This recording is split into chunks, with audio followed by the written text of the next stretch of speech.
Sequelae, the mysterious long-term outcomes of foodborne illness. We all know that foodborne illnesses can cause gastrointestinal symptoms like vomiting, diarrhea, and abdominal pain.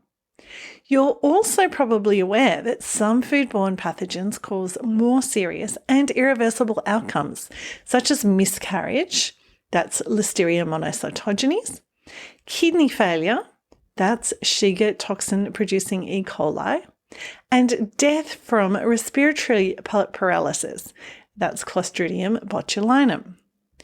But what we don't often hear about in food safety circles is the long-term after effects, sequelae, of foodborne illnesses caused by some pathogens and toxins.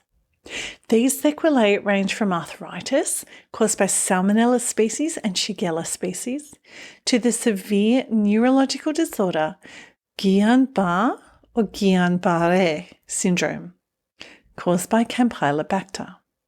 There are even links between foodborne illness and long-term conditions such as autoimmune thyroid disease, that's by Yersinia enterocolitica, and Alzheimer's disease by Helicobacter pylori.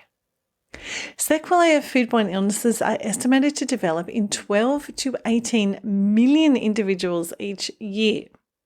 Compare that number to the incidence of norovirus, the USA's most prevalent foodborne illness, and you can see that sequelae have a significant public health footprint. Norovirus is estimated to cause 135 million illnesses per year globally, according to the World Health Organization. For every 10 people who contract norovirus, with its typically quick recovery time, one person will discover they have an ongoing chronic after effect from a previous bout of foodborne illness. Which are the worst food pathogens for sequelae? Ford et al. Compared data from sequelae following infections with Campylobacter species, Shiga toxin-producing E. coli, non-typhoidal Salmonella species, Shigella species, and Yersinia enterocolitica, and estimated that 80% of sequelae cases were the result of Campylobacter infections. Campylobacter is responsible for Guillain-Barré syndrome, a neurological disorder that can be life-threatening and is the most common cause of paralysis globally. It causes rapid onset muscle weakness and can lead to problems with breathing, abnormal heart rate, and blood pressure. 2/3 of people recover, with recovery taking from weeks to years. Shiga toxin-producing E. coli, STEC, causes hemolytic uremic syndrome after toxins from the bacteria enter the bloodstream and damage blood vessels.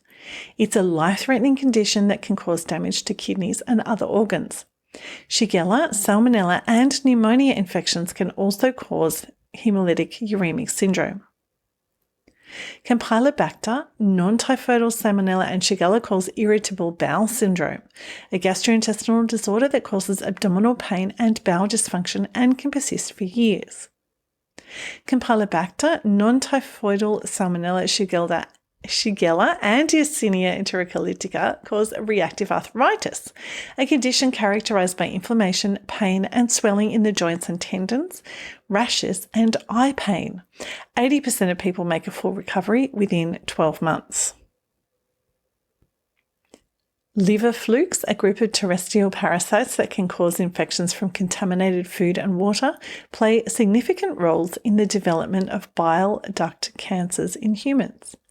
And finally, in my terrible list, the seafood parasite Anisakis has been linked to colon cancer. So who is most at risk?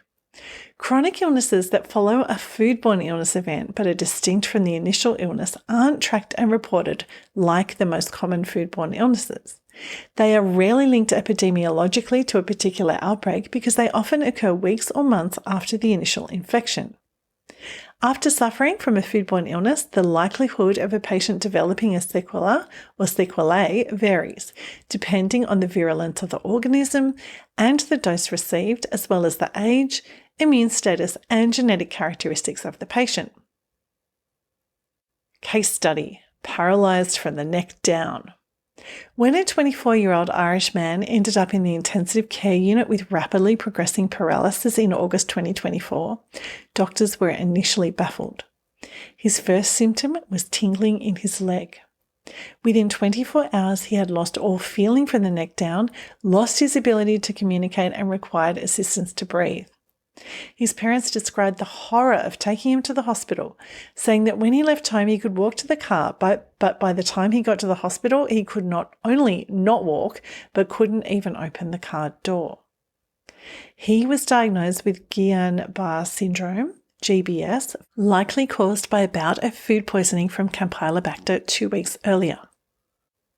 2 weeks after being admitted to hospital, he remained in the intensive care unit, still paralysed and with a long road to recovery ahead. I tried but was unable to find a more recent update on his status. Campylobacter jejuni infection-related GBS is thought to be more severe than GBS from other causes. For example, among British patients who contracted GBS following a Campylobacter infection, 23% could not walk unassisted 12 months after the onset of symptoms, compared to 9% of other GBS patients. Among Dutch patients in another study, 58% who contracted GBS following a Campylobacter infection couldn't walk unassisted 6 months after the onset of symptoms, compared to 12% of patients with no evidence of a preceding Campylobacter infection. So what can be done to prevent these serious chronic diseases? With up to 3% of foodborne illness cases leading to serious chronic disease, it goes without saying that reducing the number of cases of foodborne illness should be a top public health priority. Food safety interventions aimed at reducing campylobacteriosis rates in New Zealand, which included poultry industry interventions, testing performance targets at primary processing plants, and the promotion of freezing of fresh poultry meat, successfully reduced notifications for the disease by 54% between 2006 and 2008. GBS hospitalisations declined by 13% during that period. Programs to reduce pathogenic E. coli in fresh produce are underway in the United States. Everyone in the food supply chain has a part to play to keep pathogens out of food, not just to stop acute foodborne illnesses, but to protect consumers from the devastating effects of preventable, debilitating, and deadly diseases like GBS, hemolytic uremic syndrome, bowel disorders, and cancer. In short, a small but significant proportion of foodborne infections results in a secondary illness that is distinct from the initial illness. These secondary illnesses, sequelae, can lead to severe long-term negative impacts on health and quality of life. They can lead to neurological disorders including paralysis, permanent kidney damage, chronic bowel dysfunction, painful arthritis, and cancer. Preventing foodborne illness prevents these serious sequelae. Everyone in the food supply chain has a role in prevention. And as always, I've included links to sources for everything that I just said in the email and the post. There is a link in the show notes if you're listening on a podcast app, so do go ahead and click through